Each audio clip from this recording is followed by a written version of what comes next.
Bismillahirrahmanirrahim. Assalamualaikum warahmatullahi wabarakatuh. Alhamdulillah. Wassalatu wassalamu ala rasulillah wa ala alihi wa sahbihi wa mawalah. La hawla wa la quwwata illa billah. Saudaraku semua yang dirahmati Allah subhanahu wa ta'ala, materi kajian kita kali ini adalah tentang harta halal dan harta haram di akhir zaman. Kita mulai dengan pengertian dari harta. Al-malu lughatan ma malaktahu min kulli syai'. Harta menurut arti bahasa itu adalah apa-apa yang kamu miliki dari segala sesuatu. Terkait harta ini di dalam Islam dikenal dengan adanya konsep istikhlaf. Nah, konsep istikhlaf itu mengandung dua prinsip utama. Yang pertama adalah harta itu hakikatnya adalah milik Allah. Sesuai dengan firman Allah Subhanahu wa taala, wa atuhum mimma lillahi alladzi atakum, dan berikanlah kepada mereka sebagian dari harta Allah yang dikaruniakannya kepadamu. Kemudian konsep istikhlaf yang kedua adalah Allah Subhanahu wa taala telah menjadikan kita manusia berkuasa atas harta tersebut.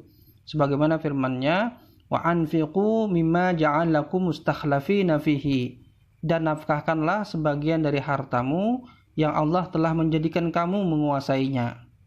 Jadi harta itu adalah hakikatnya milik Allah Subhanahu wa taala, tapi Allah telah memberikan kuasa kepada manusia untuk memanfaatkannya. Dari sini para ulama kemudian membuat definisi atau istilah syariah terkait dengan harta. Dalam Dirasat fil Fikril Islami, Muhammad Husain Abdullah menyebutkan al-malu istilahan kullu ma yuntafa'u bihi ala ay wajhin minal wujuhi syar'iyyati kasyira'i wal ijarati wal i'arati wal istihlaki wal hibah. Harta menurut arti istilah itu adalah setiap apa yang dapat dimanfaatkan menurut cara-cara yang dibenarkan oleh syariah, seperti jual beli, sewa menyewa, pinjam meminjam, pemanfaatan sendiri untuk dikonsumsi, dan juga hibah. Sedangkan di dalam Mu'dzam Lughah al-Fuqaha, al-malu istilahan kullu ma yumkinul intifa'u bihi mimma abaha syar'u al-intifa'a bihi. Harta menurut arti istilah itu adalah setiap apa yang dapat dimanfaatkan dari apa-apa yang dibolehkan oleh syariah untuk memanfaatkannya.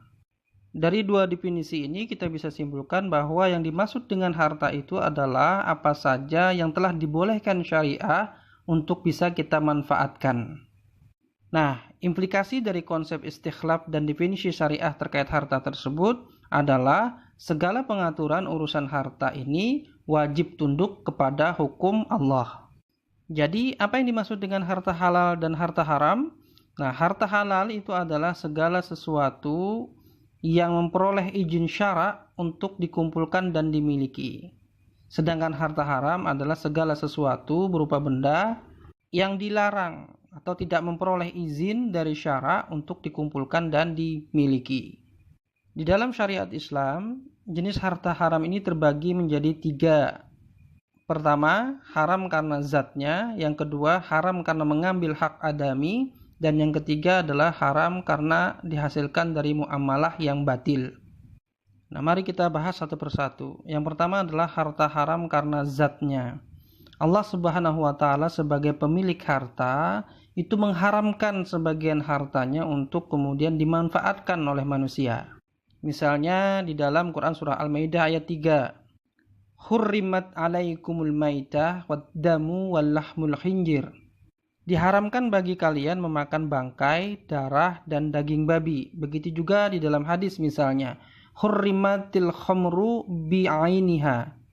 Diharamkannya khamr itu karena zatnya. Nah, inilah sebagian dalil yang menjelaskan tentang jenis harta haram yang pertama, yaitu memang Allah haramkan kepada manusia untuk dimanfaatkan atau haram karena zatnya. Jenis harta haram yang kedua adalah haram karena mengambil hak adami.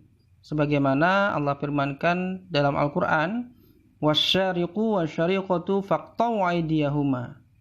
laki-laki yang mencuri dan perempuan yang mencuri, potonglah tangan keduanya. Dari ayat ini kita bisa pahami bahwa mencuri harta orang lain itu haram. Ini berarti ada hak adami yang dia ambil. Nah, oleh karena itulah pengambilan hak adami ini atau harta yang dimiliki oleh orang lain itu haram hukumnya. Dalam hadis Nabi juga disebutkan, alal yadi ma akhaddat hatta tu'addi. Wajib atas tangan bertanggung jawab atas semua yang diambilnya hingga dia mengembalikannya. Ini adalah sebagian dalil terkait dengan harta haram karena mengambil hak adami. Harta haram yang ketiga adalah harta haram karena muamalah yang batil. Harta haram ini terjadi karena transaksi muamalah yang dilakukan tidak sesuai dengan syariat Islam. Dan itu adalah sebuah kebatilan. Sebagaimana firman Allah Subhanahu wa taala, "Ya ayyuhalladzina amanu la ta'kulu amwalakum bainakum bil batil." Ila akhir ayat. Wahai orang-orang yang beriman, janganlah kalian saling memakan harta sesama kalian dengan jalan yang batil. Harta haram jenis inilah yang paling banyak terjadi di masyarakat kita sekarang. Dan hal ini sebagaimana yang telah diprediksikan oleh Rasulullah SAW, la ya'tiyanna 'alan nasi zamanun la yuvallil mar'u bima akhadal mala amin halalin amin haramin. Sungguh akan datang suatu zaman, tidaklah peduli seseorang dengan cara apa ia memperoleh harta, apakah dengan cara yang halal ataukah dengan cara yang haram. Apa saja contoh transaksi dari muamalah yang batil ini? Yang pertama misalnya adalah asuransi, leasing, KPR, kredit bank, perseroan saham, utang ribawi, tabungan emas online, multilevel marketing atau MLM, talangan haji, dan lain-lain. Ini semua adalah contoh transaksi muamalah batil yang terjadi di tengah-tengah masyarakat. Namun tidak hanya di level masyarakat, tapi juga di level negara, harta haram jenis yang ketiga ini terjadi. Contohnya adalah pajak, dengan berbagai macam ragamnya. Pajak ini menjadi pemasukan utama dalam sistem ekonomi kapitalis bagi negara. Nah, padahal dalam Islam, pajak yang dipungut itu hukumnya haram. Di antara dalilnya adalah, inna sahibul maksi finnar. Sesungguhnya pemungut pajak itu diajab di neraka. Imam Syaukani dalam Nailul Autar menjelaskan bahwa kata sahibul maksi itu adalah para pemungut pajak dari manusia tanpa hak. Kemudian bentuk lain harta haram jenis ketiga ini di negara itu adalah utang riba, baik dengan utang langsung, pinjaman luar negeri, ataupun dengan penerbitan SUN, surat utang negara, obligasi negara, dan sejenisnya. Nah, dalil tentang riba ini saya pikir sudah sangat jelas dan telah dijelaskan oleh para ulama kita. Nah, selain pemasukan, juga harus diperhatikan pengeluaran dari APBN negara tersebut. Jangan sampai negara memfasilitasi masyarakat untuk melakukan keharuman, seperti memberikan produk kredit usaha rakyat, kemudian kredit perumahan rakyat yang semuanya berbasis utang riba. Ini semua adalah harta-harta haram karena transaksi atau muamalah yang batil di dalam Islam. Mungkin ada yang bertanya, kalau harta-harta haram itu tadi ada pada negara, apakah boleh rakyat memanfaatkan atau diberikan oleh negara terkait dengan pendapatan-pendapatan yang haram tersebut? Nah, untuk menjawabnya, mari kita bahas hukum pemanfaatan 3 jenis harta haram ini. Yang pertama, pemanfaatan harta haram karena zatnya. Harta haram jenis ini itu haram untuk dimiliki ataupun dikonsumsi. Haram pula untuk diambil harganya, misalnya dengan jalan jual beli ataupun disewakan. Nah, haram juga bagi orang lain mengambil manfaat atau harganya. Apa dalilnya? Dalilnya adalah kullu jasadin nabata min suhtin fannaru aulabih. Setiap tubuh yang tumbuh dari barang yang haram, maka neraka yang lebih berhak melumatkannya. Nah, harta yang jenis pertama ini, harta haram jenis pertama ini haram dimiliki, haram juga dimanfaatkan, baik dijual, disewakan, dan lain-lain. Kemudian harta haram karena mengambil hak adami. Nah, harta ini haram untuk dimiliki dan juga dikonsumsi. Haram pula untuk diambil harganya, baik dijual belikan ataupun disewakan. Haram juga bagi orang lain untuk mengambil manfaat harganya. Nah, dalilnya diantaranya adalah idza syuriqa min rajuli mata'un aw dha'alahu mata'un fawajadahu biyadir rajulin bi'ainihi fahuwa ahaqqu bihi wa yarji'ul mustari 'alal ba'i bisaman.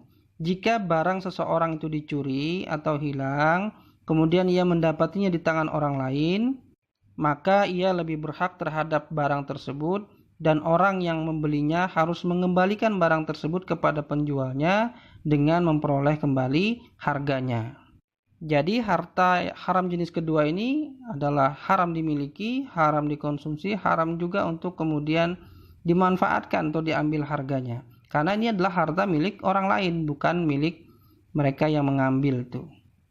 Kemudian harta haram jenis yang ketiga, yaitu harta haram karena muamalah yang batil. Bagaimana pemanfaatannya? Nah, harta ini haram untuk dimiliki ataupun dikonsumsi. Haram juga bagi pemiliknya untuk mengambil harganya, misalnya dengan menjual atau menyewakannya. Namun orang lain boleh bermuamalah atasnya secara syar'i. Misalnya dengan jalan hibah, nafkah, jual beli, disewakan, dan lain-lain. Dalilnya diantaranya adalah wala taksibu kullu nafsin illa 'alaiha wala taziru waziratun wizra ukhra. Dan tidaklah seseorang itu membuat dosa melainkan kemudaratannya kembali kepada dirinya sendiri, dan seorang yang berdosa itu tidak akan memikul dosa orang lain. Dalil lainnya bahwa orang lain itu boleh bermuamalah atasnya dengan jalan syar'i itu adalah berdasarkan hadis di mana seorang laki-laki menemui Ibnu Mas'ud radhiyallahu an, ia berkata, "Innali jaron ya'kulur riba wa innahu la yazallu yad'uni faqala mahna'uhu lak wa ismuhu alaih." Aku bertetangga dengan orang yang memakan riba. Ia senantiasa mengundangku untuk makan-makan. Maka Ibnu Mas'ud menjawab, nikmatnya atau keselamatannya untukmu dan dosanya adalah bagi dia. Ini adalah dalil terkait dengan harta haram karena muamalah yang batil, di mana orang lain masih bisa memanfaatkannya dengan cara-cara yang syar'i, baik dengan hibah, ya jual beli maupun sewa menyewa. Termasuk juga dengan pemanfaatan oleh negara kepada rakyatnya. Meskipun pendapatan negara tadi dari yang haram-haram, ketika negara memberikan fasilitas kepada masyarakat atau rakyatnya, itu adalah fasilitas yang halal dinikmati oleh masyarakat. Siapa yang berdosa? Para pejabat negara yang melakukan kebijakan-kebijakan pengambilan harta haram itulah yang menanggung dosanya, sebagaimana telah disampaikan dalam dalil-dalil yang telah disebutkan. Nah, saudaraku yang dirahmati Allah Subhanahu wa taala, begitulah harta-harta haram yang ada saat ini dan juga hukum-hukum syariah terkait dengan pemanfaatannya. Akhirnya bagi kita secara individual itu harus meninggalkan dan menjauhi harta-harta haram tersebut sebagai bentuk ketakwaan kita kepada Allah Subhanahu wa taala. Nah, untuk bisa menjauhinya tentu saja memerlukan ilmu untuk mengetahui apa saja bentuk harta haram tersebut. Utamanya untuk harta yang terjadi karena muamalah yang batil. Kemudian negara harus memiliki peran yang utama agar masyarakat muslim itu terhindar dari harta-harta haram tersebut. Ya, negara juga harus menghilangkan semua jenis pendapatan dan pengeluaran haramnya dengan menerapkan konsep APBN syariah, yaitu konsep Baitul Mal. Nah, ini semua tidak akan bisa terlaksana konsep APBN syariah ini kalau negara tidak menerapkan syariah Islam secara kafah. Nah, penerapan syariah Islam secara kafah bagi negara ini hukumnya adalah wajib. Ma la yatimul wajibu illa bihi bahwa wajib. Nah, kalau tidak bisa menerapkan APBN syariah ini karena negaranya tidak sesuai dengan syariat, maka menegakkan negara yang menerapkan syariat itu adalah wajib. Demikian wallahu a'lam bishawab. Sahabatku semua, demikianlah materi kita pada kesempatan kali ini. Hadanallahu wa iyyakum ajmain. Subhanakallahumma wa bihamdika asyhadu an la ilaha illa anta Astaghfiruka wa atubu ilaik. Assalamualaikum warahmatullahi wabarakatuh.